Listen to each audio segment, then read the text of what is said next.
একটি ছোট শহরে থাকত বুদ্ধু মাস্টার নামে এক অদ্ভুত মানুষ।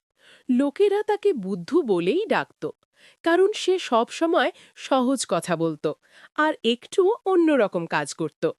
কিন্তু শহরের মানুষ জানত না বুদ্ধু মাস্টার আসলে খুব বুদ্ধিমান।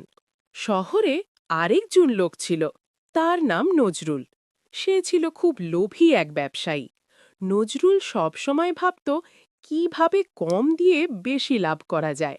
একদিন নজরুল বুদ্ধু মাস্টারকে ডেকে বলল, শোনো বুদ্ধু, তুমি তো কিছুই বোঝো না, এই কাজটা করে দাও, আমি তোমাকে অল্প টাকা দেব।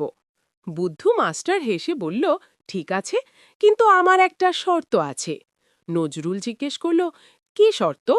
বুদ্ধু মাস্টার বলল, আমি যা বলবো তুমি সেটা প্রশ্ন না করে করবে। লোভে পড়ে নজরুল রাজি হয়ে গেল। বুদ্ধু মাস্টার তাকে নিয়ে বাজারে গেল।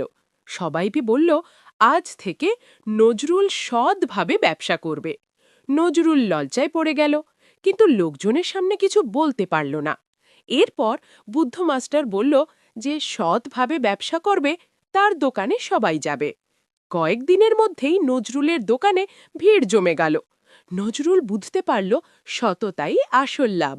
সে বুদ্ধ মাস্টারের পায়ে হাত দিয়ে বলল, আজ বুঝলাও আমি লোভে অন্ধ ছিলাম। বুদ্ধ মাস্টার হেসে বলল, লোভ মানুষকে বোকা বানায় আর সততা মানুষকে বড় করে।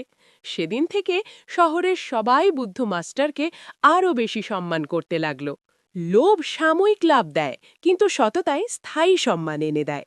তুমি যদি বুদ্ধু মাস্টারের গল্প থেকে কিছু শিখে থাকো, তাহলে ভিডিওটা লাইক করো আর কার্টুন বাড়ি গল্প চ্যানেলটি সাবস্ক্রাইব করো।